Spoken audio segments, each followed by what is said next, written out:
ਖਾਲਸਾ ਪੁਰਖ ਨਿਰਭਉ ਨਿਰਵੈਰ ਅਕਾਲ ਮੂਰਤ ਅਜੂਨੀ ਸੈਭੰ ਗੁਰ ਪ੍ਰਸਾਦ। ਜਪ ਆਦ ਸਚ ਜੁਗਾਦ ਸਚ ਹੈ ਭੀ ਸਚ ਨਾਨਕ ਹੋਸੀ ਭੀ ਸਚ। ਵਾਹਿਗੁਰੂ ਜੀ ਕਾ ਖਾਲਸਾ ਵਾਹਿਗੁਰੂ ਜੀ ਕੀ ਫਤਿਹ। पवित्र गुरु की साजी नवाजी हुई साध संगत जी, सर्व रोग का औखद नाम। जेकर किसी कारण ਜਾਂ ਕਰਮਾਂ ਦੇ ਸੰਜੋਗ ਕਰਕੇ ਸਰੀਰ ਰੋਗੀ ਹੋ ਗਿਆ ਹੈ ਤਾਂ ਰੋਗ ਵੱਲ ਜ਼ਿਆਦਾ ਧਿਆਨ ਨਾ ਜਾਣ ਦਿਓ। ਦੁੱਖ ਰੋਗ ਬਾਰੇ ਜਾਣਦਾ ਨਾ ਸੋਚੋ, ਜ਼ਿਆਦਾ ਨਾ ਸੋਚੋ, ਕਿਉਂਕਿ ਰੋਗ ਵੱਲ ਜਾਂਦਾ ਧਿਆਨ ਦੇਣ ਨਾਲ ਬਾਰ-ਬਾਰ ਸੋਚਣ ਨਾਲ ਰੋਗ ਹੋਰ ਵੱਧਦਾ ਹੈ, ਪੱਕਾ ਹੁੰਦਾ ਹੈ। ਜਦੋਂ ਵੀ ਦੁੱਖ ਰੋਗ ਵੱਲ ਧਿਆਨ ਜਾਵੇ, ਤੁਰੰਤ ਧਿਆਨ ਨੂੰ ਮਨ ਨੂੰ ਇਕਾਗਰ ਕਰਕੇ ਵਾਹਿਗੁਰੂ ਜੀ ਦੇ ਸਿਮਰਨ ਵਿੱਚ ਜੋੜ ਦਿਓ। ਜਿਹੜਾ ਦੁੱਖ ਰੋਗ ਅਨੇਕਾਂ ਪਾਵਾਂ ਦਵਾਈਆਂ ਨਾਲ ਨਹੀਂ ਹਟਦਾ, ਵਾਹਿਗੁਰੂ ਨਾਮ ਦਵਾਈ ਨਾਲ ਬਿਲਕੁਲ ਠੀਕ ਹੋ ਜਾਵੇਗਾ। ਵਾਹਿਗੁਰੂ ਨਾਮ ਸਿਮਰਨ ਕਰਨ ਨਾਲ ਪਾਪ ਕਰਮ ਖਤਮ ਨਾਸ ਹੋ ਜਾਂਦੇ ਹਨ। ਪਾਪ ਕਰਮਾਂ ਦੇ ਨਾਸ ਹੋਣ ਨਾਲ ਦੁੱਖ ਰੋਗ ਨਾਸ ਹੋ ਜਾਂਦੇ ਹਨ। ਵਾਹਿਗੁਰੂ ਨੂੰ ਭੁੱਲਣ ਨਾਲ ਪਾਪ ਕਰਮਾਂ ਕਰਕੇ ਸਾਰੇ ਰੋਗ ਮਨ ਸਰੀਰ ਨੂੰ ਲੱਗ ਜਾਂਦੇ ਹਨ। ਪੱਕਾ ਭਰੋਸਾ ਰੱਖਣਾ ਕਿ ਮੈਂ ਬਿਲਕੁਲ ਠੀਕ ਹੋ ਜਾਵਾਂਗਾ, ਮੈਂ ਠੀਕ ਤੰਦਰੁਸਤ ਹੋ ਰਿਹਾ ਹਾਂ। ਵਾਹਿਗੁਰੂ ਨਾਮ ਵਿੱਚ ਬਹੁਤ ਵੱਡੀ ਸ਼ਕਤੀ ਤੇ ਤਾਕਤ ਹੈ। ਇਸ ਤਰ੍ਹਾਂ ਕਈ ਵਾਰ ਆਪਣੇ ਅੰਦਰ ਪੱਕਾ ਫੁਰਨਾ ਕਰਨਾ ਹੈ, ਫਿਰ ਵੇਖੋ ਕੈਸੀ ਖੇਡ ਵਰਤੇਗੀ। ਚਿੰਤਾ ਰੋਗ ਤੋਂ ਬਚ ਕੇ ਰਹਿਣਾ ਹੈ। ਜਦੋਂ ਵੀ ਕੋਈ ਦਿਮਾਗੀ ਪਰੇਸ਼ਾਨੀ ਚਿੰਤਾ ਹੋਵੇ ਤੇ ਤੁਰੰਤ ਕਾਬੂ ਕੰਟਰੋਲ ਕਰਨਾ ਹੈ,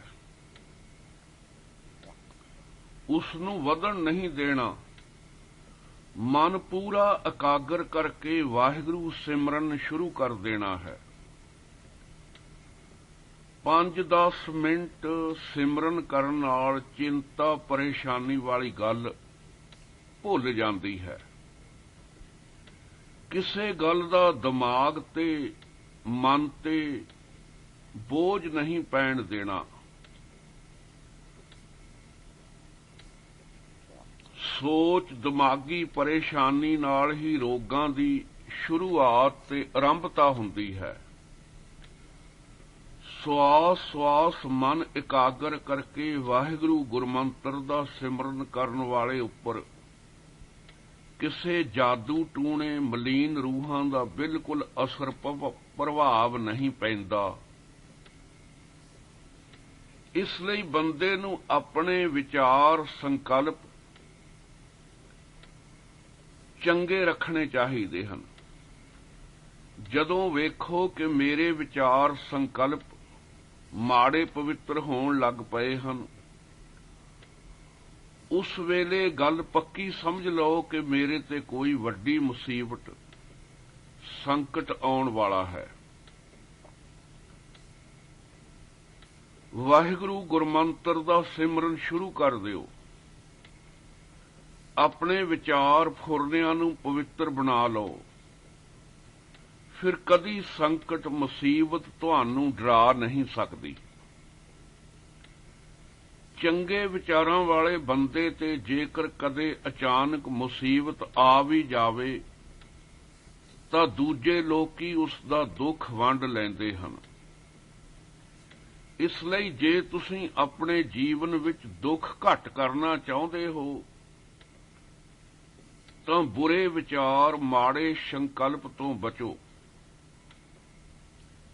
ਜਿਤਨਾ ਵਾਯੂਮੰਡਲ ਆਕਾਸ਼ ਹੈ ਇਸ ਵਿੱਚ ਬਹੁਤ ਚੰਗੇ ਤੋਂ ਚੰਗੇ ਤੇ ਮਾੜੇ ਤੋਂ ਮਾੜੇ ਵਿਚਾਰ ਭਰੇ ਹੋਏ ਹਨ।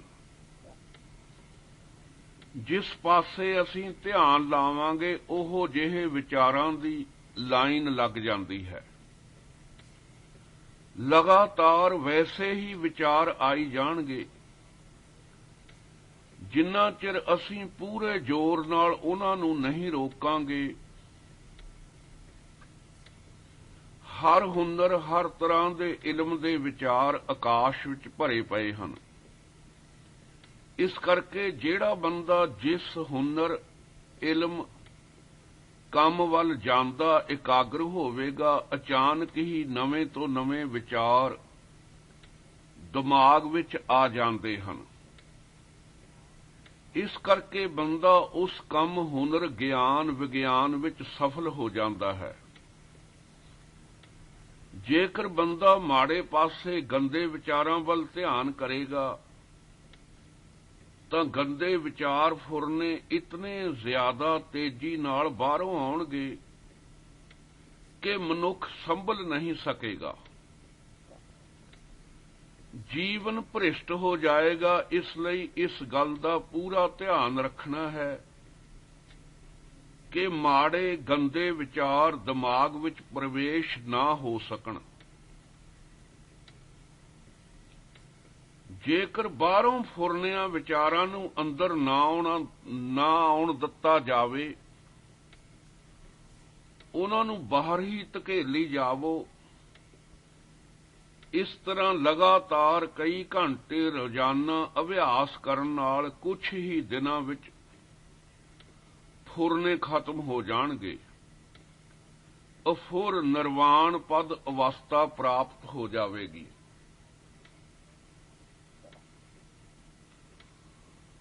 ਮਨ ਅਤੇ ਸਰੀਰ ਦੀ ਅਰੋਗਤਾ ਵਾਸਤੇ ਬਹੁਤ ਜ਼ਰੂਰੀ ਗੁਰਮਤਿ ਵਿਚਾਰ। ਪਰ ਕਾ ਬੁਰਾ ਨ ਰਾਖੋ ਚੀਤ, ਤੁਮਕੋ ਦੁੱਖ ਨਹੀਂ ਭਾਈ ਮੀਤ। ਪੰਜਵੇਂ ਪਾਤਸ਼ਾਹ ਜੀ ਦਾ ਉਪਦੇਸ਼ ਹੈ। ਸਤਿਗੁਰੂ ਜੀ ਬਹੁਤ ਸੁੰਦਰ ਉਪਦੇਸ਼ ਬਖਸ਼ ਰਹੇ ਹਨ ਕਿ ਜਦੋਂ ਅਸੀਂ ਕਿਸੇ ਦਾ ਬੁਰਾ ਸੋਚਦੇ ਹਾਂ, ਉਹ ਬੁਰਾ ਸੰਕਲਪ ਵਿਚਾਰ ਜਿਸ ਬਾਰੇ ਅਸੀਂ ਸੋਚਿਆ ਹੈ ਉਸ ਤੱਕ ਜ਼ਰੂਰ ਪਹੁੰਚੇਗਾ। ਫਿਰ ਉਹ ਵੀ ਸਾਡੇ ਬਾਰੇ ਬੁਰਾ ਸੋਚੇਗਾ। ਫਿਰ ਉਹ ਵਿਚਾਰ ਸੰਕਲਪ ਬਹੁਤ ਸ਼ਕਤੀਸ਼ਾਲੀ ਬਣ ਕੇ ਸਾਡੇ ਤੱਕ ਵਾਪਸ ਪਹੁੰਚੇਗਾ ਅਤੇ ਸਾਡੇ ਮਨ ਨੂੰ ਅਸ਼ਾਂਤ, ਪਰੇਸ਼ਾਨ, ਦੁਖੀ ਕਰੇਗਾ। ਮਨ ਰੋਗੀ ਹੋ ਕੇ ਸਰੀਰ ਤੇ ਬੁਰਾ ਅਸਰ ਪਵੇਗਾ। ਇਸ ਤਰ੍ਹਾਂ ਬਾਰ-ਬਾਰ ਦੂਜਿਆਂ ਦਾ ਬੁਰਾ ਸੋਚਣ ਨਾਲ ਆਪਣਾ ਹੀ ਬੁਰਾ ਹੋਣ ਲੱਗ ਜਾਵੇਗਾ।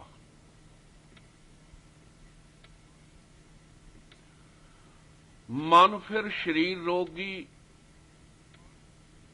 ਸਰੀਰ ਰੋਗੀ ਹੋਣ ਲੱਗ ਜਾਂਦਾ ਹੈ। ਇਸ ਲਈ ਗੁਰਬਾਣੀ ਅੰਦਰ ਗੁਰੂ ਜੀ ਦਾ ਹੁਕਮ ਹੈ, ਜੇ ਤੁਸੀਂ ਸੁਖੀ ਰਹਿਣਾ ਚਾਹੁੰਦੇ ਹੋ ਤਾਂ ਕਿਸੇ ਦਾ ਬੁਰਾ ਨਾ ਸੋਚੋ। ਫਰੀਦਾ ਬੁਰੇ ਦਾ ਭਲਾ ਕਰ, ਗੁੱਸਾ ਮਨ ਨਾ ਹੰਢਾਏ। ਦੇਹੀ ਰੋਗ ਨ ਲੱਗਈ, ਪੱਲੇ ਸਭ ਕਿਛ ਪਾਏ। ਜੇਕਰ ਅਸੀਂ ਵੈਰੀ ਦੁਸ਼ਮਣ ਦਾ ਵੀ ਭਲਾ ਸੋਚਾਂਗੇ, ਉਹ ਚੰਗੇ ਸੰਕਲਪ ਵਿਚਾਰਾਂ ਦੀਆਂ ਤਰੰਗਾਂ ਉਸ ਦੇ ਮਨ ਤੇ ਚੰਗਾ ਅਸਰ ਕਰਨਗੀਆਂ। ਫਿਰ ਵੈਰ ਭਾਵ ਦੁਸ਼ਮਣੀ ਘਟੇਗੀ। ਜੇਕਰ ਫਿਰ ਵੀ ਉਹ ਤੁਹਾਡਾ ਬੁਰਾ ਸੋਚਦਾ ਹੈ, ਬੁਰਾ ਚਾਹੁੰਦਾ ਹੈ, ਤਾਂ ਉਸ ਦਾ ਹੀ ਬੁਰਾ ਹੋਵੇਗਾ। ਤੁਹਾਡਾ ਕੁਝ ਨਹੀਂ ਵਿਗੜੇਗਾ। ਭਗਤ ਫਰੀਦ ਜੀ ਕਥਨ ਕਰਦੇ ਹਨ, ਬੁਰੇ ਦਾ ਵੀ ਭਲਾ ਕਰੋ, ਮਨ ਵਿੱਚ ਗੁੱਸਾ ਨਾ ਲਿਆਓ। ਤਾਂ ਤੁਹਾਡੇ ਸਰੀਰ ਨੂੰ ਰੋਗ ਨਹੀਂ ਲੱਗੇਗਾ। ਜਿਸ ਦੇ ਅੰਦਰ ਪਰਾਈ ਤਾਤ ਈਰਖਾ ਹੋਵੇਗੀ, ਉਸ ਦਾ ਕਦੀ ਭਲਾ ਨਹੀਂ ਹੋਵੇਗਾ। ਇਸ ਲਈ ਆਪਣੇ ਅੰਦਰ ਹਮੇਸ਼ਾ ਚੰਗੇ ਸੰਕਲਪ, ਫੁਰਨੇ ਚੰਗੇ ਵਿਚਾਰ ਰੱਖੋ, ਕਿਉਂਕਿ ਪਰਾਲੱਭਤ ਕਰਮ ਸੰਕਲਪ ਦੁਆਰਾ ਹੀ ਬਣਦੇ ਹਨ। ਸੰਸਕਾਰ ਕਿਵੇਂ ਬਣਦੇ ਹਨ?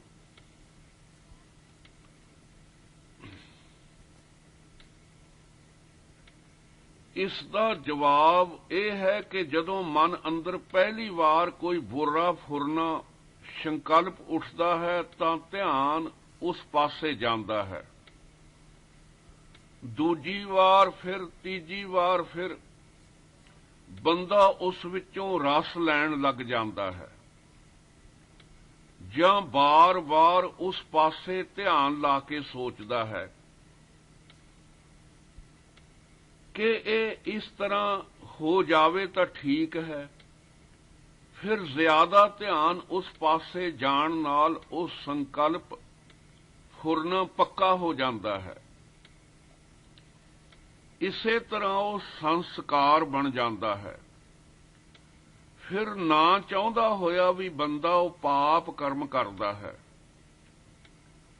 ਪਤਾ ਵੀ ਹੁੰਦਾ ਹੈ ਕਿ ਪਾਪ ਹੈ, ਪਰ ਆਪਣੇ ਆਪ ਨੂੰ ਰੋਕ ਨਹੀਂ ਸਕਦਾ। ਪਾਪ ਕਰਮ ਕਰਦਾ ਹੈ, ਪਾਪ ਕਰਕੇ ਪਹਿਲੀ ਵਾਰ ਪਛਤਾਉਂਦਾ ਹੈ, ਫਿਰ ਦੂਜੀ ਵਾਰ ਮਾੜੇ ਸੰਕਲਪ ਵੱਲ ਜਾਂਦਾ ਧਿਆਨ ਲਗਾ ਕੇ ਪਾਪ ਕਰਮ ਕਰਦਾ ਹੈ। ਦੂਜੀ ਵਾਰ ਪਾਪ ਕਰਕੇ ਪਹਿਲੀ ਵਾਰ ਨਾਲੋਂ ਘੱਟ ਪਛਤਾਵਾ, ਫਿਰ ਤੀਜੀ ਵਾਰ ਹੋਰ, ਚੌਥੀ ਵਾਰ, ਪੰਜਵੀਂ ਵਾਰ ਫਿਰ ਘੱਟ। ਇਹ ਕਰਮ ਉਸ ਨੂੰ ਪਾਪ ਨਹੀਂ ਲੱਗਦਾ, ਕਿਉਂਕਿ ਇਹ ਉਸ ਦਾ ਸੰਸਕਾਰ ਬਣ ਗਿਆ। ਹੁਣ ਪਾਪ ਨੂੰ ਪਾਪ ਨਹੀਂ ਸਮਝਦਾ। ਪਾਪ ਬੁਰਾ, ਪਾਪੀ ਕੋ ਪਿਆਰਾ ਲੱਗਣ ਲੱਗ ਜਾਂਦਾ ਹੈ, ਗੁਰਬਾਣੀ ਦਾ ਫਰਮਾਨ ਹੈ। ਐਸੀ ਗੱਲ ਬਣ ਜਾਂਦੀ ਹੈ। ਇਸ ਤਰ੍ਹਾਂ ਪੱਕੇ ਸੰਸਕਾਰ ਬਣ ਜਾਂਦੇ ਹਨ, ਜੋ ਕਈ ਜਨਮਾਂ ਤੱਕ ਇਸ ਦਾ ਖਹਿੜਾ ਨਹੀਂ ਛੱਡਦੇ। ਭੈੜੇ ਸੰਸਕਾਰ ਹੋਣ ਕਰਕੇ ਸਤ ਸੰਗਤ, ਸਿਮਰਨ, ਭਜਨ ਵੱਲ ਮਨ ਹੀ ਨਹੀਂ ਲੱਗਦਾ। ਪਾਪ ਕਰਮਾਂ ਵੱਲ ਜ਼ਿਆਦਾ ਧਿਆਨ ਲੱਗਦਾ ਹੈ। ਹਮੇਸ਼ਾ ਮਾੜੇ ਫੁਰਨੇ, ਭੈੜੇ ਸੰਕਲਪ ਬਣਦੇ ਹਨ। ਮਹਾਗਰਤ में ਨਿਗਰਤ ਜਾਤੇ ਵਾਲੀ ਗੱਲ ਬਣ ਜਾਂਦੀ ਹੈ, ਬਣ ਜਾਂਦੀ ਹੈ। ਪਰਮੇਸ਼ਰ ਤੇ ਭੁੱਲਿਆਂ ਵਿਆਪਨ ਸਭੇ ਰੋਗ। ਪਾਪ ਕਰਮਾਂ ਕਰਕੇ ਹੀ ਦੁੱਖ, ਰੋਗ, ਚਿੰਤਾ ਆਦਿ ਇਸ ਨੂੰ ਲੱਗ ਜਾਂਦੇ ਹਨ। ਇਸ ਦਾ ਜੀਵਨ ਹੀ ਨਰਕ ਬਣ ਜਾਂਦਾ ਹੈ।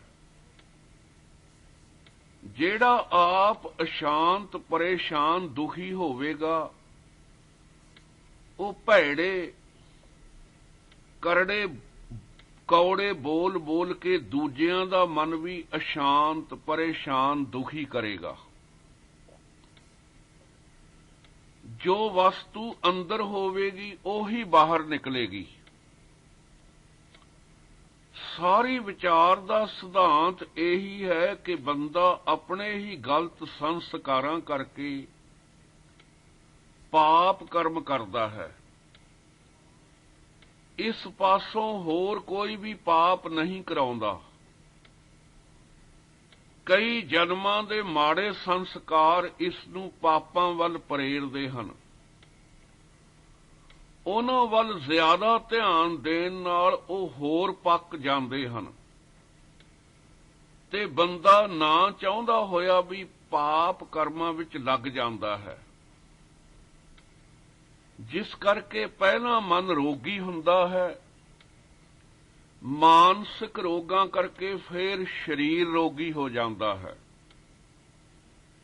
ਸਰੀਰਕ ਰੋਗਾਂ ਕਰਕੇ ਭੋਗੰ ਤਾਂ ਰੋਗੰ, ਆਗੇ ਨਰਕ ਈਹਾ ਭੋਗ ਬਿਲਾਸ। ਜਿਤਨੇ ਨਰਕ ਸੇ ਮਨਮੁਖ ਭੋਗੈ, ਨਰਕਾਂ ਦੇ ਦੁੱਖ ਭੋਗਣ ਤੋਂ ਬਾਅਦ ਦੁਖਦਾਈ ਭੈੜੀਆਂ ਜੂਨੀਆਂ ਵਿੱਚ ਬਾਰ-ਬਾਰ ਜਨਮ ਲੈਂਦਾ ਹੈ।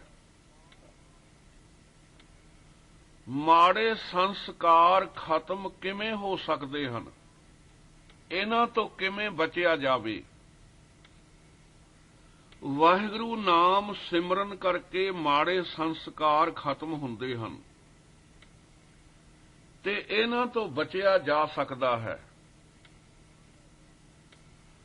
ਨਾਮ ਜਪੋ ਅੰਤਰਗਤ ਧਿਆਨੇ, ਮਨ ਵਿਚਾਰ ਹਰ ਜਪ ਕਰੇ ਤੇ ਦਰਗਹਿ ਸੀਜੈ। ਅੰਤਰਮੁਖ ਹੋ ਕੇ ਨਾਮ ਜਪਣ ਨਾਲ ਹੀ ਜੀਵਨ ਬਦਲੇਗਾ। ਇਸ ਲਈ ਜਦੋਂ ਵੀ ਵੇਖੋ ਕਿ ਮਨ ਅੰਦਰ ਗਲਤ ਫੁਰਨਾ ਸੰਕਲਪ ਉੱਠਿਆ ਹੈ, ਉਸੇ ਵੇਲੇ ਵਾਹਿਗੁਰੂ ਗੁਰਮੰਤਰ ਦੇ ਅਭਿਆਸ ਵਿੱਚ ਜੁੜ ਜਾਓ। ਮਾੜਾ ਸੰਕਲਪ ਹਟ ਜਾਵੇਗਾ। ਜਦੋਂ ਵੀ ਮਨ ਅੰਦਰ ਕੋਈ ਪਾਪ ਮਾੜਾ ਸੰਕਲਪ ਉੱਠੇ, ਸਾਵਧਾਨ ਹੋ ਕੇ ਸਵਾਸ ਧਿਆਨ ਵਾਹਿਗੁਰੂ ਇਕੱਠੇ ਮਨ ਸਿਮਰਨ ਵਿੱਚ ਲੱਗ ਜਾਵੋ।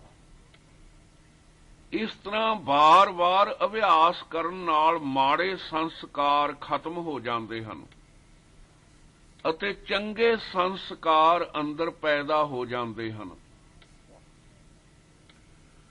ਮਨ ਸਿਮਰਨ ਵਿੱਚ ਲੱਗੇਗਾ, ਅੰਦਰ ਖੁਸ਼ੀ ਆਨੰਦ ਦਾ ਅਨੁਭਵ ਹੋਵੇਗਾ। ਵਾਹਿਗੁਰੂ ਗੁਰਮੰਤਰ ਦੀ ਵਿਸ਼ੇਸ਼ਤਾ ਇਹ ਹੈ, ਵਾਹਿਗੁਰੂ ਇਹ 4 ਅੱਖਰ 4 ਯੁੱਗਾਂ ਦੇ ਗੁਰੂ ਮੰਤਰ ਦਾ ਬੀਜ ਹਨ।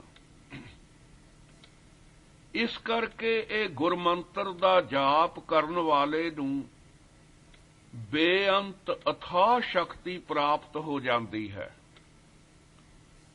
ਧਰਮ ਅਰਥ ਕਾਮ ਮੋਖ ਚਾਰੇ ਪਦਾਰਥ ਇਸ ਮੰਤਰ ਦੇ ਜਾਪ ਕਰਨ ਵਾਲੇ ਨੂੰ ਸੁਖੈਨ ਹੀ ਮਿਲ ਜਾਂਦੇ ਹਨ। ਜੋ ਪਿਛਲੇ ਯੁੱਗਾਂ ਵਿੱਚ ਵਾਹਿਗੁਰੂ ਨਾਮ ਗੁਪਤ ਸੀ, ਗੁਰੂ ਅਮਰਦਾਸ ਸਾਹਿਬ ਜੀ ਮਹਾਰਾਜ ਕਥਨ ਕਰਦੇ ਹਨ, ਗੁਪਤਾ ਨਾਮ ਵਰਤੈ ਵਿੱਚ ਕਲਯੁਗ, ਘਟ ਘਟ ਹਰ ਭਰਪੂਰ ਰਿਹਾ। ਹੋਂ ਬਲਿਹਾਰੀ ਸਤਿਗੁਰ ਆਪਣੇ ਜਿਨ ਗੁਪਤ ਨਾਮ ਪ੍ਰਗਾਜਾ। ਗੁਪਤੀ ਬਾਣੀ ਪ੍ਰਗਟ ਹੋਏ, ਨਾਨਕ ਪਰਖ ਲਏ ਸੱਚ ਸੋਏ।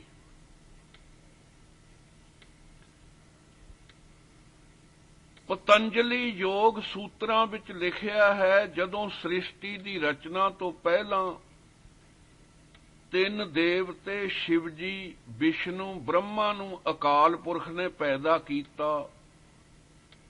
ਇਹਨਾਂ ਨੂੰ ਜੋ ਗੁਰਮੰਤਰ ਪਾਰ ਬ੍ਰਹਮ ਨੇ ਬਖਸ਼ਿਆ ਉਹ ਵਾਹਿਗੁਰੂ ਸੀ। ਵਾਹਿਗੁਰੂ ਗੁਰੂ ਮੰਤਰ ਦਾ ਜਾਪ ਕਰਕੇ ਹੀ ਇੰਨੀਆਂ ਵੱਡੀਆਂ ਪਦਵੀਆਂ ਇਹਨਾਂ ਨੂੰ ਪ੍ਰਾਪਤ ਹੋਈਆਂ। ਪਰ ਇਹਨਾਂ ਦੇਵਤਿਆਂ ਨੇ ਇਹ ਮੰਤਰ ਗੁਪਤ ਰੱਖਿਆ, ਕਿਸੇ ਨੂੰ ਨਹੀਂ ਦੱਸਿਆ। ਪਤੰਜਲ ਰਿਸ਼ੀ ਜੋ 7000 ਪਹਿਲਾਂ ਹੋ ਚੁੱਕਿਆ, 7000 ਸਾਲ ਪਹਿਲਾਂ ਹੋ ਚੁੱਕਿਆ ਹੈ, ਉਸਨੇ ਪਤੰਜਲ ਯੋਗ ਸੂਤਰ ਵਿੱਚ ਲਿਖਿਆ ਹੈ, ਜਿਸ ਅਕਾਲ ਪੁਰਖ ਨੇ ਇਹਨਾਂ ਤਿੰਨਾਂ ਨੂੰ ਵਾਹਿਗੁਰੂ ਗੁਰਮੰਤਰ ਦਿੱਤਾ ਸੀ, ਜਦੋਂ ਉਹ ਆਪ ਵਾਹਿਗੁਰੂ ਜੀ ਗੁਰੂ ਨਾਨਕ ਰੂਪ ਹੋ ਕੇ ਪ੍ਰਗਟ ਹੋਏ, ਤਾਂ ਉਹਨਾਂ ਨੇ ਸਭ ਦਾ ਬੀਜ ਰੂਪ ਸ਼੍ਰੋਮਣੀ ਵਾਹਿਗੁਰੂ ਮੰਤਰ ਗੁਰਸਿੱਖਾਂ ਨੂੰ ਬਖਸ਼ਿਆ। ਜੋ ਗੁਰੂ ਨਾਨਕ ਦੇਵ ਜੀ ਨੇ ਇਸ ਮੰਤਰ ਨੂੰ ਪਹਿਲਾਂ ਸਿੱਧ ਕਰਕੇ ਫੇਰ ਦਿੱਤਾ। ਜੁਗ 36 ਕੀਓ ਗੁਬਾਰਾ, ਤਾੜੀ ਲਾਈ ਸਿਰਜਣਹਾਰੇ। 36 ਜੁਗ ਗੁਵਾਰ ਸਾ ਆਪੇ ਗਣਤ ਕੀਨੀ।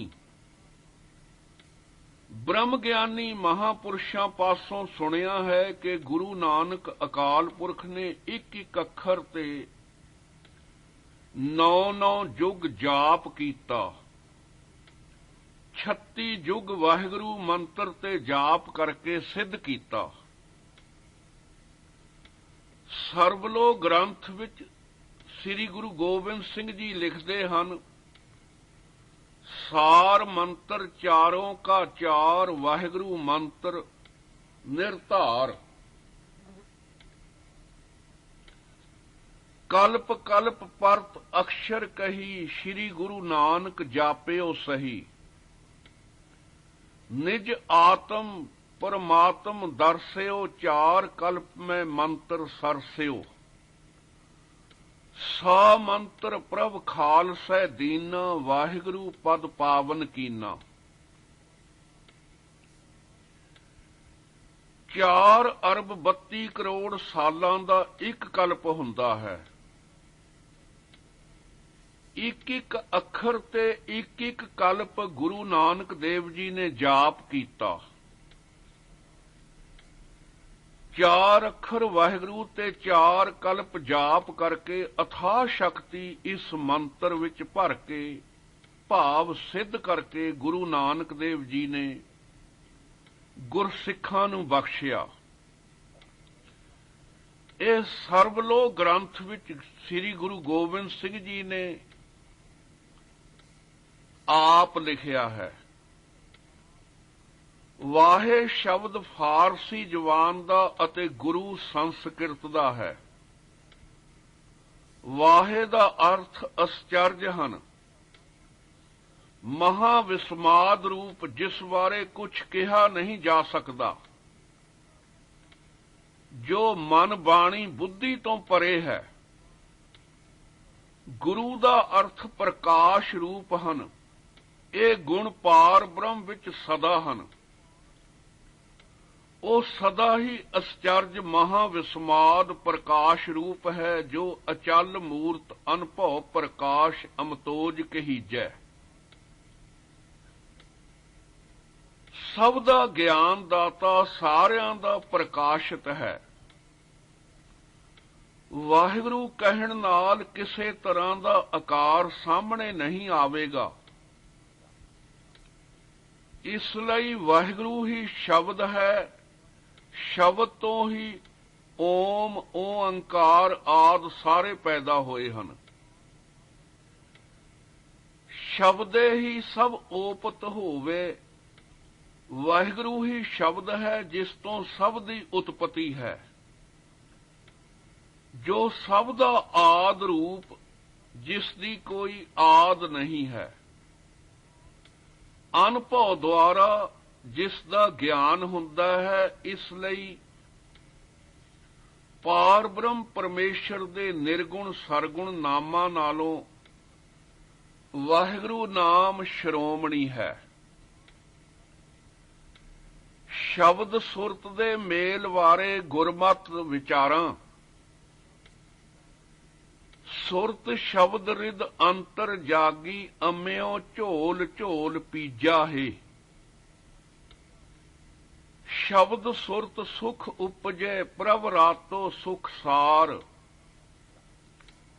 ਸ਼ਬਦ ਸੁਰਤ ਬਿਨ ਆਈਏ ਜਾਈਏ, ਸ਼ਬਦ ਸੁਰਤ ਬਿਨ ਆਵੇ ਜਾਵੇ, ਪਤ ਖੋਈ ਆਵਤ ਜਾਤਾ ਹੈ। ਸ਼ਬਦ ਗੁਰੂ ਸੁਰਤ ਧੁਨ ਚੇਲਾ, ਸ਼ਬਦ ਗੁਰੂ ਭਵ ਸਾਗਰ ਤਰੀਏ, ਇਤ ਉਤ ਏਕੋ ਜਾਣੈ। ਸ਼ਬਦ ਗੁਰ ਪੀਰਾ ਗਹਿਰ ਗੰਭੀਰਾ, ਬਿਨ ਸ਼ਬਦੇ ਜਗ ਬਉਰਾਨੰ।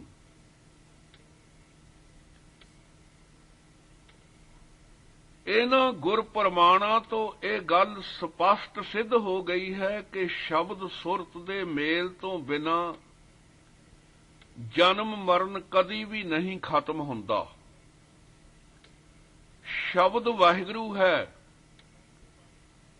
ਸੁਰਤ ਧਿਆਨ ਨੂੰ ਵਾਹਿਗੁਰੂ ਨਾਲ ਮੇਲ ਕੇ ਨਾਮ ਜਪਣਾ ਹੈ। ਸ਼ਬਦ ਸੁਰਤ ਦਾ ਬਹੁਤ ਸੁਖੈਨ ਮੇਲ ਕਿਵੇਂ ਹੋਵੇ, ਬਸ ਕੇਵਲ ਇਹੀ ਗੁਰਮਤਿ ਅਨੁਸਾਰ ਵਿਚਾਰ ਗੁਰੂ ਸਾਹਿਬ ਜੀ ਦੀ ਅਪਾਰ ਕਿਰਪਾ ਨਾਲ ਲਿਖੀ ਹੈ, ਜਿਸ ਕਰਕੇ ਸਾਰੇ ਮਾਨਸਿਕ ਮਨ ਦੇ ਰੋਗ, ਚਿੰਤਾ, ਫਿਕਰ, ਝੋਰਾ, ਦਿਮਾਗੀ ਪਰੇਸ਼ਾਨੀ ਆਦਿ ਸਰੀਰਕ ਰੋਗ, ਦੁੱਖ ਰੋਗਾਂ ਤੋਂ ਸਦਾ ਲਈ ਛੁਟਕਾਰਾ ਹੋ ਸਕਦਾ ਹੈ। ਅੰਦਰ ਆਤਮ ਵਿਲ ਪਾਵਰ ਆਤਮਿਕ ਸ਼ਕਤੀ ਪ੍ਰਾਪਤ ਹੁੰਦੀ ਹੈ। ਜੈਸਾ ਸੇਵੈ ਤੈਸੋ ਹੋਵੈ। ਜੇ ਸ਼ਬਦ ਨਾਲ ਧਿਆਨ ਲਾਏਂਗੇ, ਸ਼ਬਦ ਹੀ ਜਿਹੇ ਹੋ ਜਾਏਂਗੇ। ਸ਼ਬਦ ਦਾ ਜਿਸ ਨੂੰ ਪਿਆਰ ਹੈ, ਸ਼ਬਦ ਆਪ ਜਿਹਾ ਹੀ ਕਰ ਲੈਂਦਾ ਹੈ। ਜਨਮ ਪਦਾਰਥ ਜੂਐ ਹਾਰਿਆ, ਸ਼ਬਦੇ ਸੁਰਤ ਨ ਪਾਈ। ਜਿਸ ਨੂੰ ਸ਼ਬਦ ਸੁਰਤ ਦੇ ਮੇਲ ਦੀ ਸੋਝੀ ਨਹੀਂ ਆਈ, ਉਸਨੇ ਆਪਣਾ ਅਮੋਲਕ ਜਨਮ ਇਸ ਸੰਸਾਰ ਜੂਏ ਵਿੱਚ ਹਾਰ ਲਿਆ ਹੈ, ਭਾਵ ਐਵੇਂ ਹੀ ਗਵਾ ਲਿਆ ਹੈ। ਨਾਮ ਜਪੋ ਅੰਤਰਗਤ ਧਿਆਨੇ, ਮਨ ਵਿਚਾਰ ਹਰ ਜਪ ਘਰੇ ਤਾਂ ਦਰਗਹਿ ਸੀਜੇ। ਅੰਤਰਮੁਖ ਬਿਰਤੀ ਕਰਕੇ, ਮਨ ਨਾਲ ਨਾਮ ਜਪਣ ਕਰਕੇ ਸੁਖ ਰਸ ਆਨੰਦ ਪ੍ਰਾਪਤ ਹੁੰਦਾ ਹੈ। ਪੂਰਨ ਮਨ ਦੀ ਸ਼ਾਂਤੀ ਇਕਾਗਰਤਾ ਵਾਸਤੇ ਸਿਮਰਨ ਅਭਿਆਸ ਬਹੁਤ ਜ਼ਰੂਰੀ ਹੈ। ਹੱਥਾਂ ਨਾਲ ਸੇਵਾ ਕਰੇ, ਜੋੜੇ ਬਰਤਨ ਸਾਫ਼ ਕਰੇ, ਝਾੜੂ ਮਾਰੇ, ਗੁਰੂ ਘਰ ਵਿੱਚ ਸੰਗਤ ਦੀ ਸੇਵਾ ਕਰੇ। ਇੱਕ ਸਾਹਾ ਤੁਧ ਧਿਆਏਂਦਾ, ਇੱਕ ਸਾਹ ਭਾਵ ਸਾਹ ਰੋਕ ਕੇ ਜਿੰਨਾ ਚਿਰ ਆਰਾਮ ਨਾਲ ਸਵਾਸ ਰੋਕਿਆ ਜਾ ਸਕੇ, ਫੇਫੜਿਆਂ ਤੇ ਜ਼ਿਆਦਾ ਜ਼ੋਰ ਨਾ ਪਵੇ। ਇੱਕੇ ਸਾਹ ਵਾਹਿਗੁਰੂ ਵਾਹਿਗੁਰੂ ਲਗਾਤਾਰ ਕਹੀ ਜਾਣਾ, ਧਿਆਨ ਵਾਹਿਗੁਰੂ ਨਾਮ ਵਿੱਚ ਹੋਵੇ।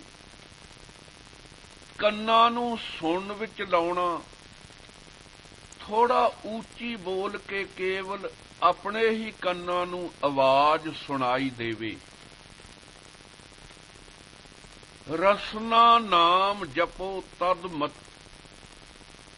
ਮਥੀਐ। ਰਸਨਾ ਨਾਮ ਜਪੋ ਤਥ ਮਥੀਐ, ਇਨ ਬਿਦ ਅੰਮ੍ਰਿਤ ਪਾਵੋ। ਸਹਿਜੇ ਸਹਿਜੇ ਜਿੰਨਾ ਹੌਲੀ ਹੋ ਸਕੇ ਵਾਹਿਗੁਰੂ ਰਸਨਾ ਨਾਲ ਜਪਣਾ ਹੈ।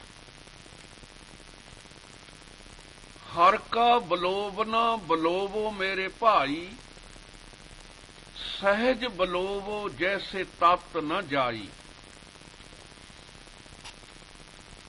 ਤੇਜੀ ਜਾਂ ਕਾਹਲੀ ਕਰਨ ਨਾਲ ਰਸ ਆਨੰਦ ਨਹੀਂ ਆਵੇਗਾ,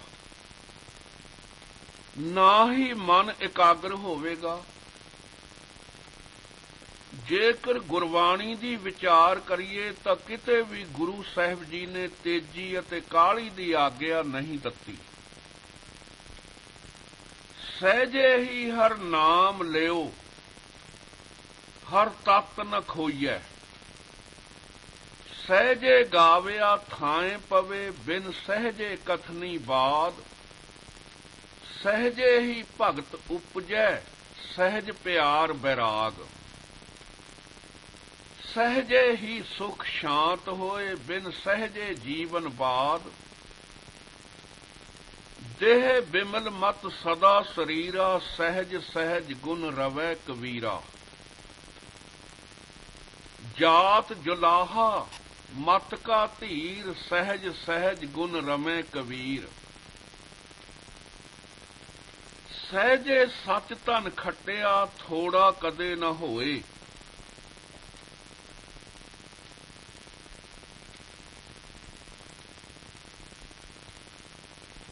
ਗੁਰਮਤ ਯੋਗ ਦੇ ਅਭਿਆਸੀ ਨੂੰ ਕਿਸੇ ਪਾਸੋਂ ਵੀ ਜਾ ਕੇ ਪੁੱਛਣ ਦੀ ਲੋੜ ਨਹੀਂ ਕਿ ਮਨ ਕਿਵੇਂ ਟਿਕੇ, ਸ਼ਾਂਤੀ ਕਿਵੇਂ ਮਿਲੇ, ਅੰਦਰ ਪ੍ਰਕਾਸ਼ ਬ੍ਰਹਮ ਗਿਆਨ ਕਿਵੇਂ ਪ੍ਰਾਪਤ ਹੋਵੇ, ਕਾਰੋਬਾਰ ਦੀ ਤਰੱਕੀ ਕਿਵੇਂ ਹੋਵੇ, ਹਰ ਤਰ੍ਹਾਂ ਦੀ ਸਫਲਤਾ ਕਿਵੇਂ ਮਿਲੇ, ਦੁੱਖਾਂ ਕਲੇਸ਼ਾਂ ਮਨ ਸਰੀਰ ਦੇ ਰੋਗਾਂ ਤੋਂ ਛੁਟਕਾਰਾ ਕਿਵੇਂ ਹੋਵੇ, ਚਿੰਤਾ ਦਿਮਾਗੀ ਪਰੇਸ਼ਾਨੀਆਂ ਕਿਵੇਂ ਦੂਰ ਹੋਣ। ਸਾਹਿਬ ਸ੍ਰੀ ਗੁਰੂ ਗੋਬਿੰਦ ਸਿੰਘ ਜੀ ਮਹਾਰਾਜ ਜੀ ਨੇ ਆਪ ਕਿਰਪਾ ਕਰਕੇ ਗੁਰਬਾਣੀ ਅਨੁਸਾਰ ਸੰਪੂਰਨ ਮੁਕੰਮਲ ਗਿਆਨ ਗੁਰਮਤਿ ਯੋਗ ਦੁਆਰਾ ਬਖਸ਼ਿਆ ਹੈ। ਵਾਹਿਗੁਰੂ ਜੀ ਕਾ ਖਾਲਸਾ, ਵਾਹਿਗੁਰੂ ਜੀ ਕੀ ਫਤਿਹ।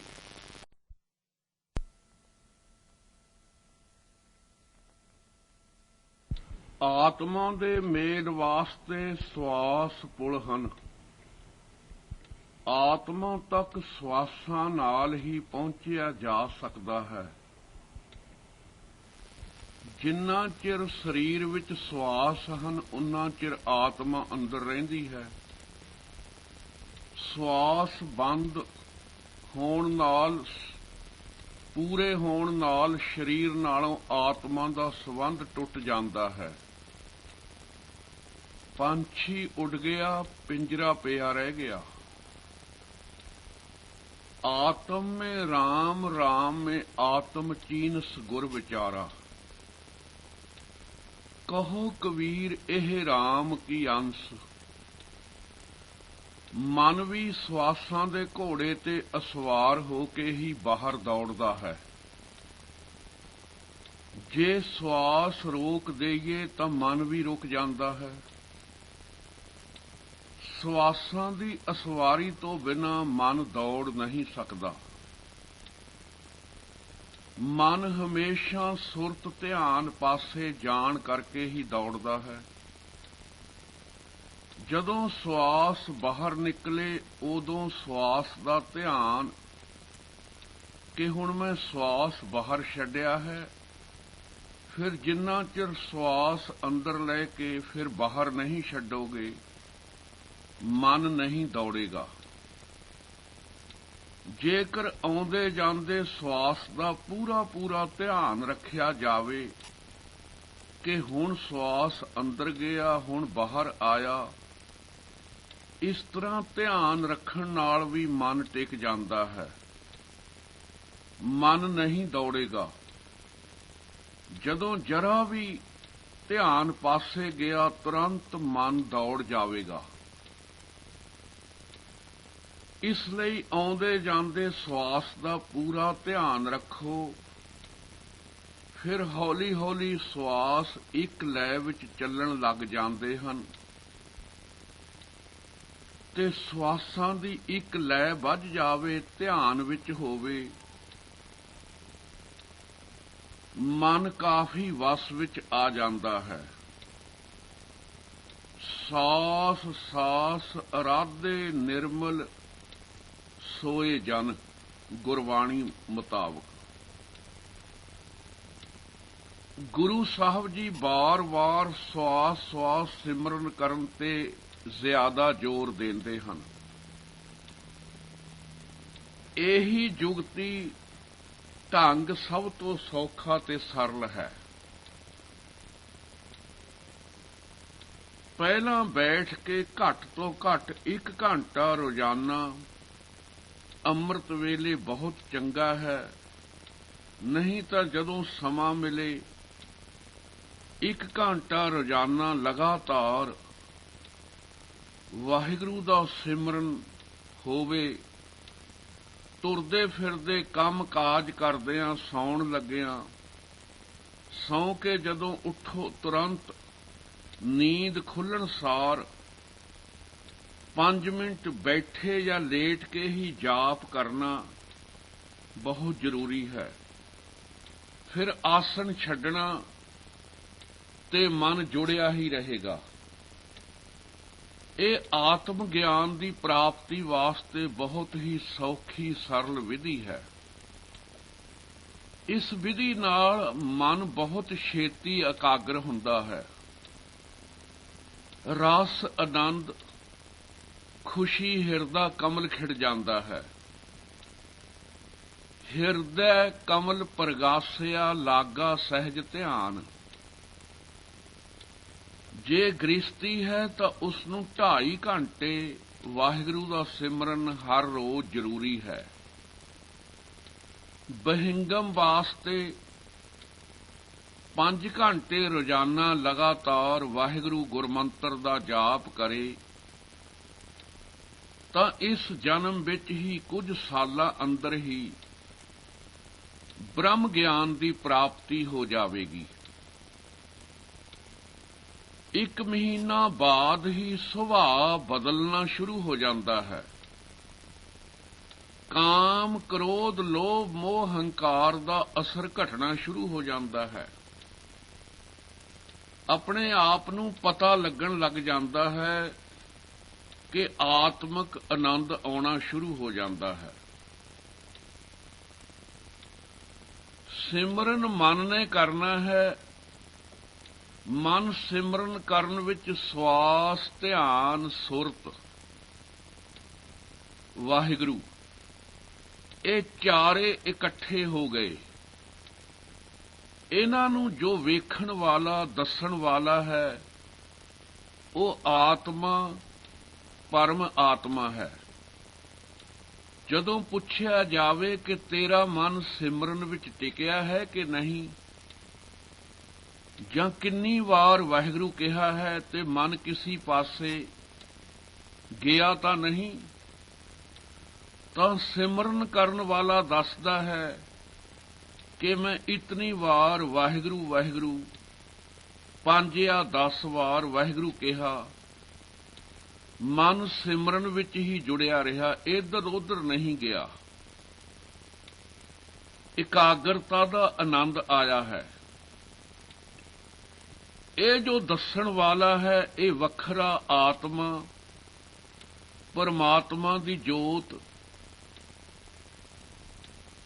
ਦ੍ਰਿਸ਼ਟਾ ਪਰਮ ਆਤਮਾ ਹੈ। ਇੱਥੇ ਇੱਕ ਹੋਰ ਪ੍ਰਸ਼ਨ ਉੱਠਦਾ ਹੈ ਕਿ ਸਾਖੀ ਚੇਤਨ ਆਤਮਾ ਨੂੰ ਦੱਸਣ ਵਾਲਾ ਕੋਈ ਹੋਰ ਹੈ। ਜਦੋਂ ਇਹ ਗੱਲ ਕਹੀ ਕਿ ਸਵਾਸ ਧਿਆਨ ਵਾਹਿਗੁਰੂ ਤਿੰਨਾਂ ਦਾ ਇੱਕ ਸੁਰ ਮੇਲ, ਚੌਥਾ ਮਨ ਸਿਮਰਨ ਕਰਨ ਵਾਲਾ, ਇਹਨਾਂ ਦਾ ਦ੍ਰਿਸ਼ਟਾ ਵੇਖਣ ਵਾਲਾ ਆਤਮਾ ਹੈ ਪੰਜਵਾਂ।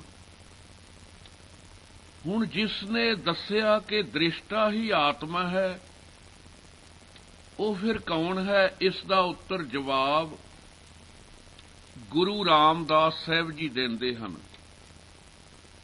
ਆਤਮੇ ਨੂੰ ਆਤਮੇ ਦੀ ਪ੍ਰਤੀਤ ਹੋਏ ਤਾਂ ਘਰ ਹੀ ਪਰਚਾ ਪਾਏ।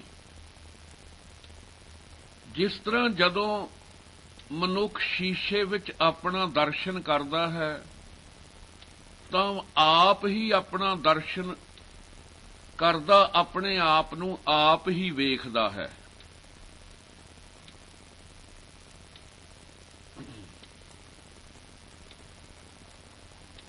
ਜਦ ਕਿ ਦਰਸ਼ਨ ਕਰਾਉਣ ਵਾਲਾ ਸ਼ੀਸ਼ਾ ਦਰਪਣ ਹੈ, ਕਿਉਂਕਿ ਉਹ ਸਾਫ਼ ਹੈ, ਤਾਂ ਵੀ ਅੱਖਾਂ ਬਿਨਾਂ ਦਰਸ਼ਨ ਨਹੀਂ ਹੁੰਦਾ। ਇਸ ਲਈ ਅੱਖਾਂ ਨੂੰ ਅੱਖਾਂ ਹੀ ਵੇਖਦੀਆਂ ਹਨ।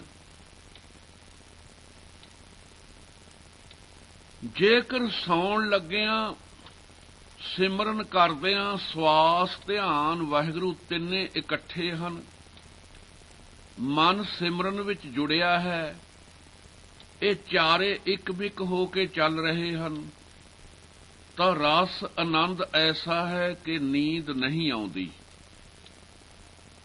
ਵੈਸੇ ਨੀਂਦ ਨਾ ਆਵੇ ਅਭਿਆਸ ਕਰਦਿਆਂ ਤਾਂ ਕੋਈ ਘਬਰਾਉਣ ਦੀ ਲੋੜ ਨਹੀਂ।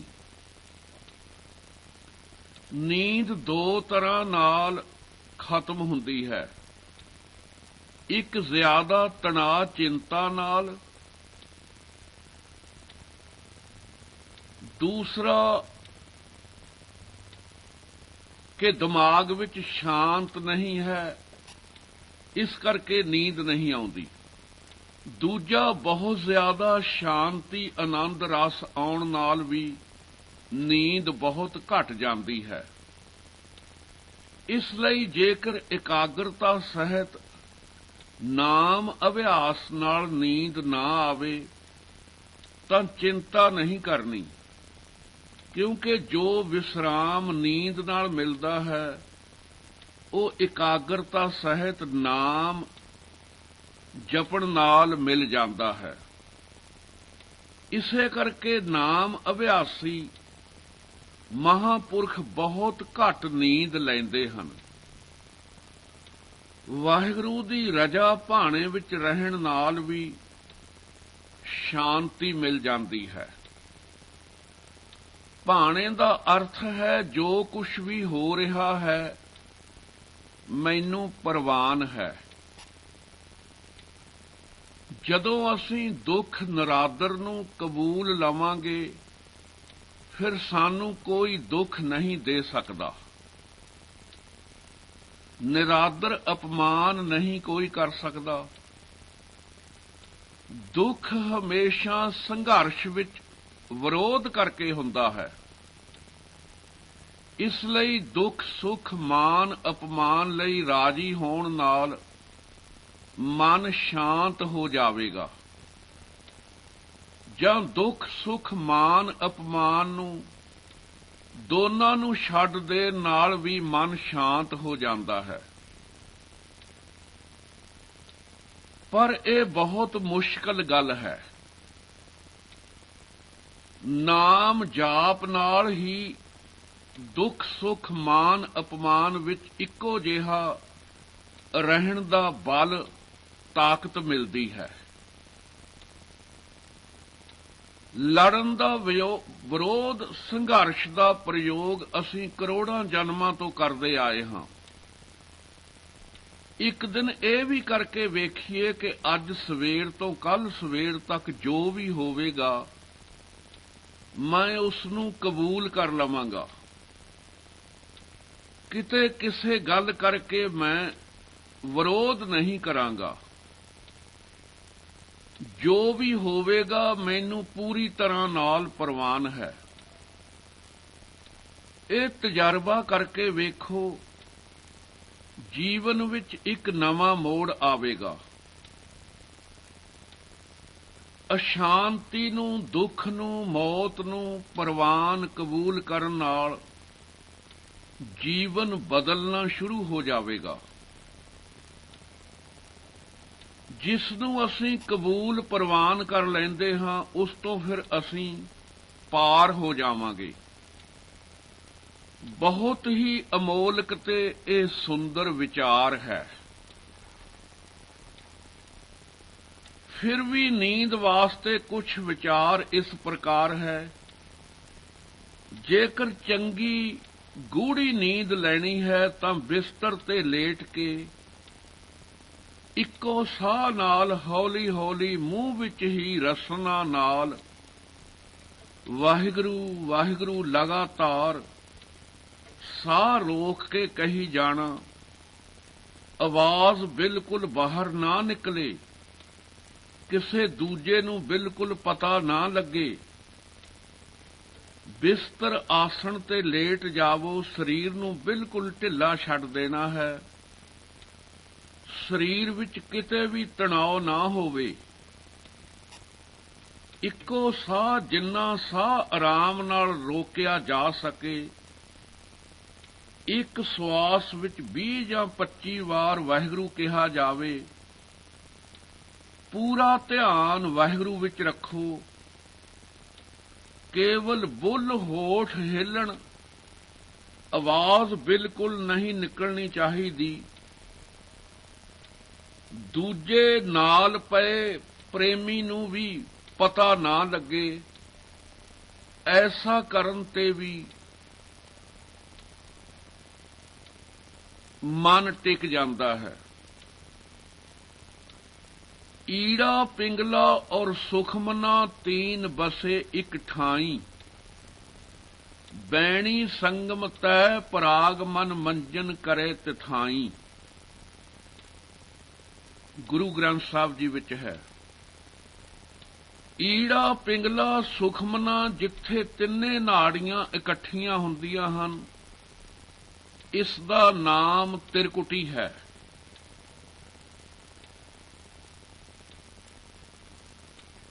ਇੱਥੇ ਹੀ ਤੀਸਰਾ ਨੇਤਰ, ਤੀਜੀ ਅੱਖ ਹੈ ਜੋ ਕਿ ਅੰਧੀ ਨਹੀਂ ਹੈ, ਕਈ ਜਨਮਾਂ ਤੋਂ ਬੰਦ ਹੈ, ਜੋ ਧਿਆਨ ਦੀ ਇਹ ਅੱਖ ਭੁੱਖੀ ਹੈ। ਇੱਥੇ ਧਿਆਨ ਕਰਨ ਨਾਲ ਜ਼ਿਆਦਾ ਇਕਾਗਰਤਾ, ਰਸ, ਆਨੰਦ ਆਉਂਦਾ ਹੈ। ਇੱਥੇ ਧਿਆਨ ਕਰਨ ਨਾਲ ਇਹ ਤੀਜੀ ਅੱਖ ਖੁੱਲ੍ਹਦੀ ਹੈ। ਫਿਰ ਤਿੰਨਾਂ ਭਵਨਾਂ ਦੀ ਸੋਝੀ ਹੋ ਜਾਂਦੀ ਹੈ। ਨੱਕ ਦੀ ਉੱਪਰ ਸੇਧ ਨਾਲ ਦੋਨਾਂ ਅੱਖਾਂ ਦੇ ਭਰਵੱਟਿਆਂ ਵਿੱਚ, ਜਿੱਥੇ ਤਿਰਕੁਟੀ ਤੀਜਾ ਨੇਤਰ ਹੈ, ਦੋਨਾਂ ਅੱਖਾਂ ਦੀਆਂ ਜੋ ਪੁਤਲੀਆਂ ਹਨ, ਉਹਨਾਂ ਨੂੰ ਅੰਦਰ ਵੱਲ ਪਿਆਰ ਦੇ ਨਾਲ ਢਿੱਲੇ ਛੱਡ ਕੇ ਖਿੱਚਣਾ ਹੈ। ਅੱਖਾਂ ਤੇ ਜ਼ਿਆਦਾ ਜ਼ੋਰ ਵੀ ਨਾ ਪਵੇ। ਸਹਿਜੇ ਸਹਿਜੇ ਨਿਗਾਹ ਨੂੰ ਤਿਰਕੁਟੀ ਤੇ ਟਿਕਾਉਣਾ ਹੈ। ਦੋਨਾਂ ਅੱਖਾਂ ਨਾਲ ਉੱਪਰ ਵੱਲ ਵੇਖਣਾ ਹੈ। ਹੋਰ ਕਿਸੇ ਵੀ ਫੋਟੋ ਜਾਂ ਕਿਸੇ ਦੇਹਧਾਰੀ ਦਾ ਧਿਆਨ ਨਹੀਂ ਕਰਨਾ।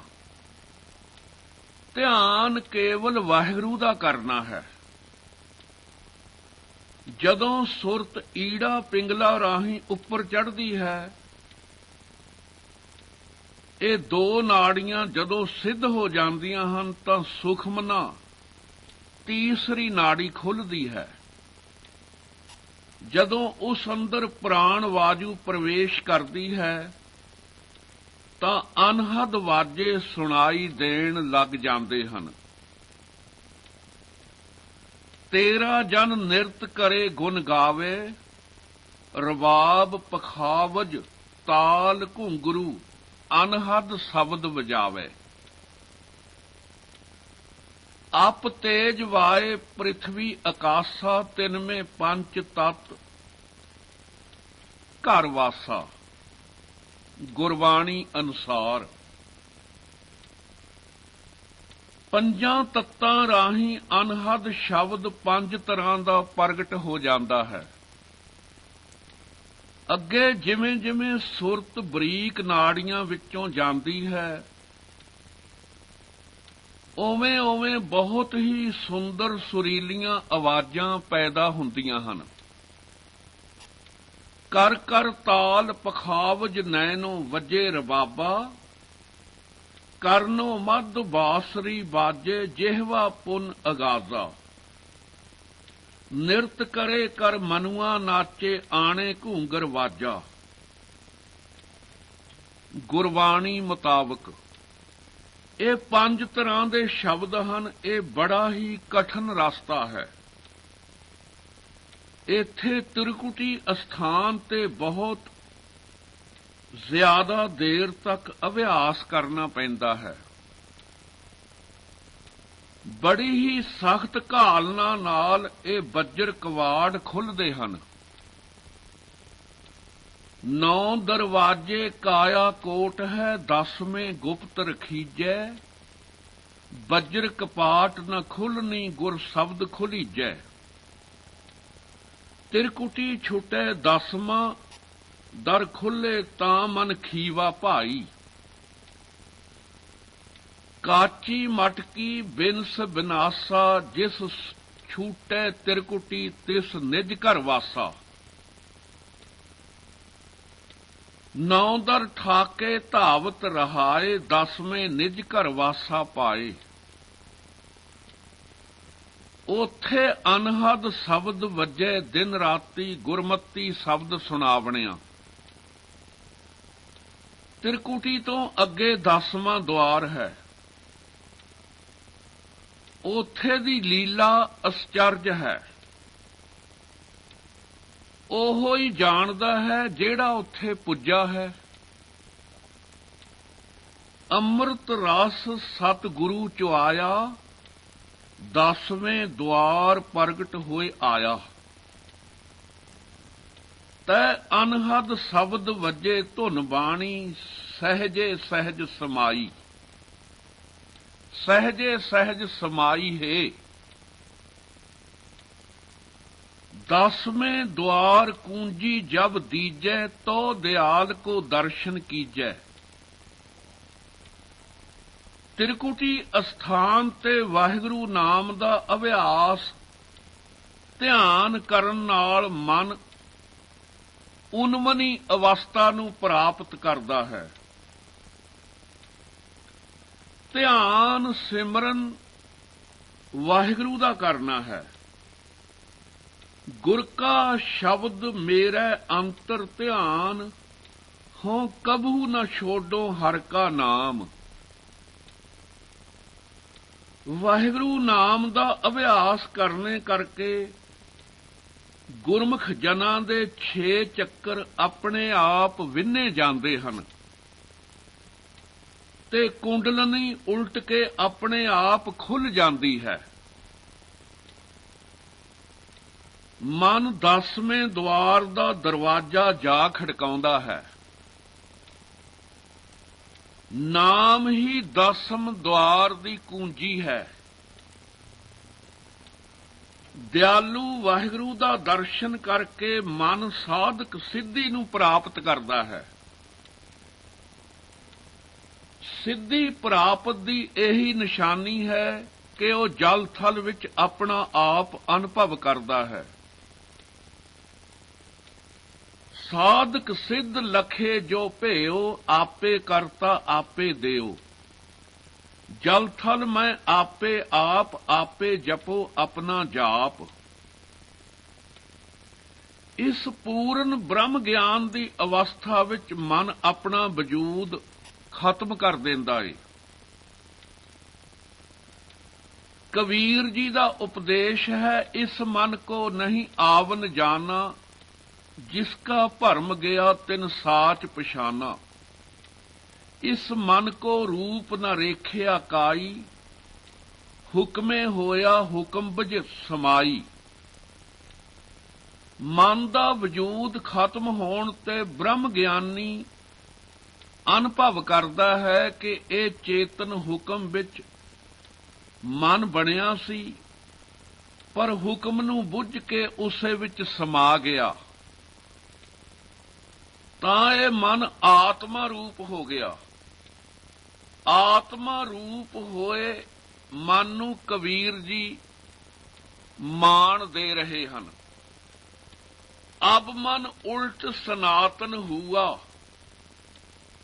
तब जानिया जब जीवत मुआ। ये ज्ञान दी पूर्ण अवस्था है। नाम इस अवस्था लई मुख साधन है। पुज जान ते नाम सिद्धि भी है ते साधक भी है, पर इस सिद्धि दी प्राप्ति वाहिगुरू गुरमंत्र राही हुंदी है।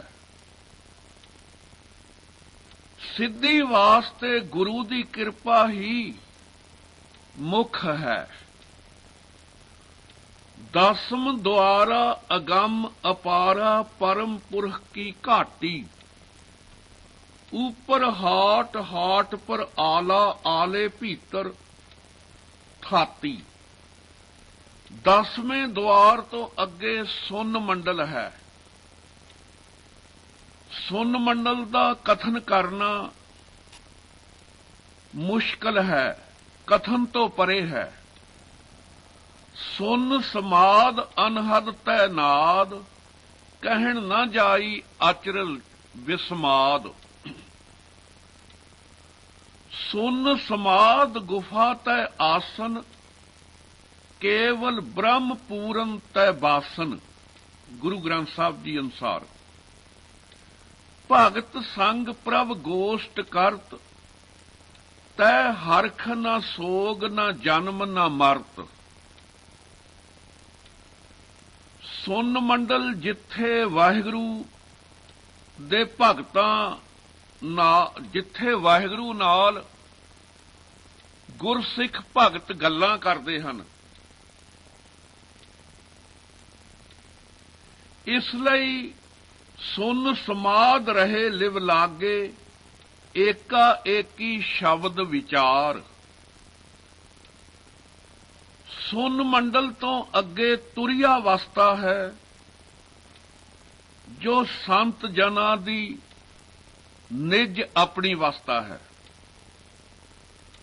ਤੁਰਿਆ ਤੇ ਪੁੱਜ ਕੇ ਹੀ ਸੰਤ ਬਣਦਾ ਹੈ। ਸ਼ਲੋਕ ਥਿੱਤੀ ਗੌੜੀ ਮਹੱਲਾ ਪੰਜਵਾਂ। ਤੀਨ ਵਿਆਪੇ ਜਗਤ ਕੋ ਤੁਰਿਆ ਪਾਵੇ ਕੋਏ, ਨਾਨਕ ਸੰਤ ਨਿਰਮਲ ਭਏ ਜਿਨ ਮਨ ਵਸਿਆ ਸੋਏ। ਆਸਾ ਮਨਸਾ ਦੋ ਵਿਨਾਸਤ, ਤ੍ਰੈ ਗੁਣ ਆਸ ਨਿਰਾਸ ਭਈ। ਤੁਰਿਆ ਅਵਸਥਾ ਗੁਰਮੁਖ ਪਾਈਏ, ਸੰਤ ਸਭਾ ਕੀ ਓਟ ਲਹੀ। ਜਨਮ ਮਰੇ ਤ੍ਰੈ ਗੁਣ, ਹਿਤਕਾਰ ਚਾਰੇ ਵੇਦ ਕਥੇ ਆਕਾਰ। ਤੀਨ ਅਵਸਥਾ ਕਰੇ ਵਖਿਆਨ, ਤੁਰਿਆ ਅਵਸਥਾ ਸਤਿਗੁਰ ਤੇ ਜਾਨ।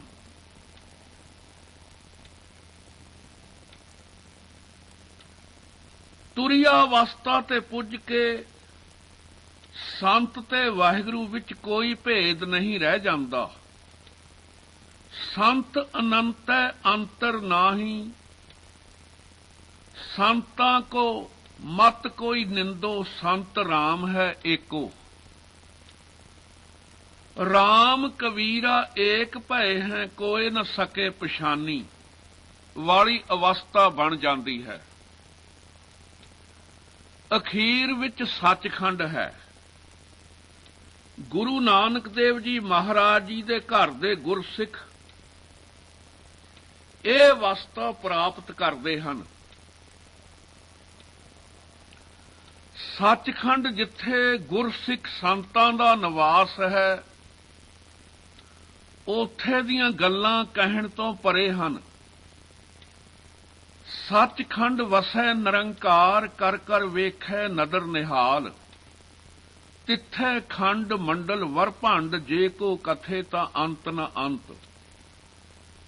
ਤਿੱਥੈ ਲੋ ਲੋ ਆਕਾਰ, ਜਿਵ ਜਿਵ ਹੁਕਮ ਤਿਵੈ ਤਿਵਕਾਰ। ਵੇਖੈ ਵਿਗਸੈ ਕਰ ਵਿਚਾਰ, ਨਾਨਕ ਕਥਨਾ ਕਰੜਾ ਸਾਰ। ਸੱਚਖੰਡ ਦੇ ਬਾਰੇ ਕੁਝ ਕਹਿਣਾ ਮੁਸ਼ਕਲ ਹੈ।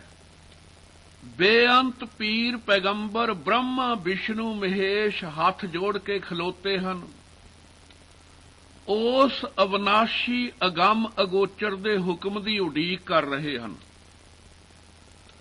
ਉੱਥੇ ਦੀ ਲੀਲਾ ਅਜੀਬ ਹੈ। ਅਤ ਊਚਾ ਤਾਂ ਕਾ ਦਰਬਾਰਾ, ਅੰਤ ਨਹੀਂ ਕਿਛ ਪਾਰਾ ਵਾਰਾ। ਤੁਧ ਧਿਆਨ ਵੇਦ ਕਤੇਬਾਂ ਸਣ ਖੜੇ, ਗਣਤੀ ਗਣਤ ਨਾ ਜਾਏ, ਤੇਰੇ ਦਰ ਪੜੇ।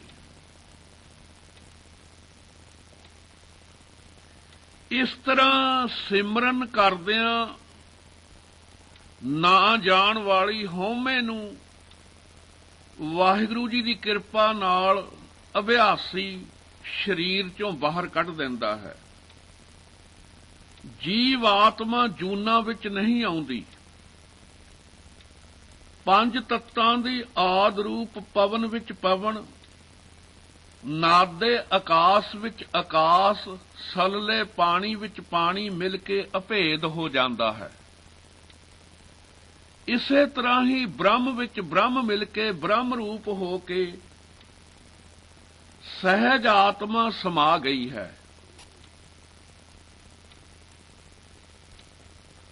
ਗੁਰਮਤਿ ਯੋਗ ਦੇ ਅਭਿਆਸੀ ਗੁਰਸਿੱਖ ਦੇ ਸਰੀਰ ਤਿਆਗ ਕਰਨ ਨਾਲ ਤੱਤਾਂ ਵਿੱਚ ਤੱਤ ਮਿਲ ਜਾਂਦੇ ਹਨ ਅਤੇ ਪਰਮਾਤਮਾ ਵਿੱਚ ਆਤਮਾ ਮਿਲ ਕੇ ਅਭੇਦ ਹੋ ਜਾਂਦਾ ਹੈ। ਇਉਂ ਗੁਰਸਿੱਖ ਜੰਮਣ ਮਰਨ ਤੋਂ ਰਹਿਤ ਹੋ ਜਾਂਦਾ ਹੈ।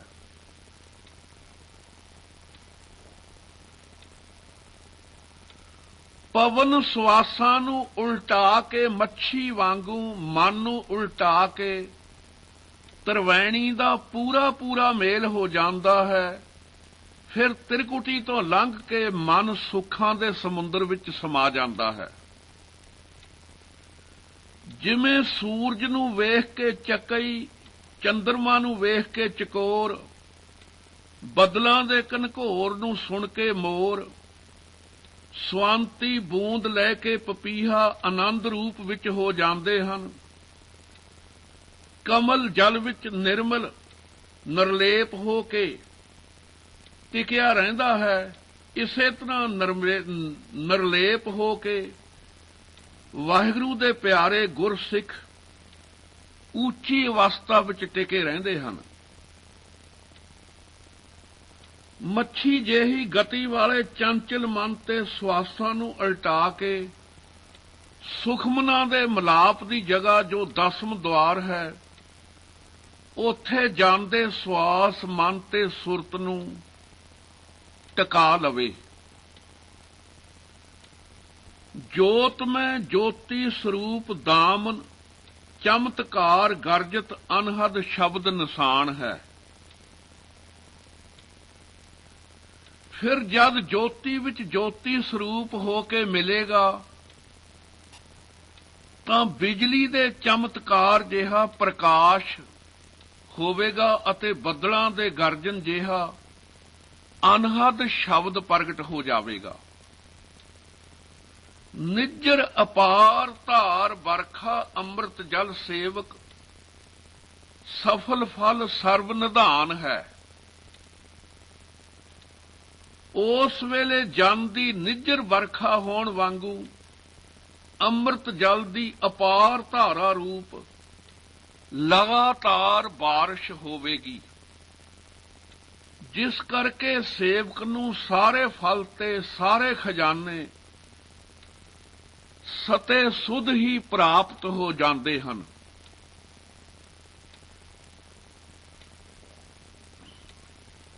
ਤਿੰਨੇ ਲੋਕ ਤੇ ਤਿੰਨੇ ਕਾਲ ਆਦਿਕ ਸਭ ਕੁਝ ਆਪਣੇ ਅੰਦਰੋਂ ਹੀ ਨਜ਼ਰ ਆ ਜਾਂਦੇ ਹਨ। ਸ਼ਬਦ ਸੁਰਤ ਲਿਵ ਗੁਰਮਤ ਕੋ ਪ੍ਰਗਾਸ, ਅਕਥ ਕਥਾ ਵਿਨੋਦ ਅਲਖ ਲਿਖਾਏ ਹੈ। ਵਾਹਿਗੁਰੂ ਗੁਰ ਸ਼ਬਦ ਵਿੱਚ ਸੁਰਤ ਦੀ ਲਿਵ ਲੱਗ ਜਾਣ ਕਰਕੇ ਗੁਰਮਤ ਦਾ ਪ੍ਰਕਾਸ਼ ਹੋ ਜਾਂਦਾ ਹੈ। ਵਾਹਿਗੁਰੂ ਜੀ ਕਾ ਖਾਲਸਾ, ਵਾਹਿਗੁਰੂ ਜੀ ਕੀ ਫਤਿਹ।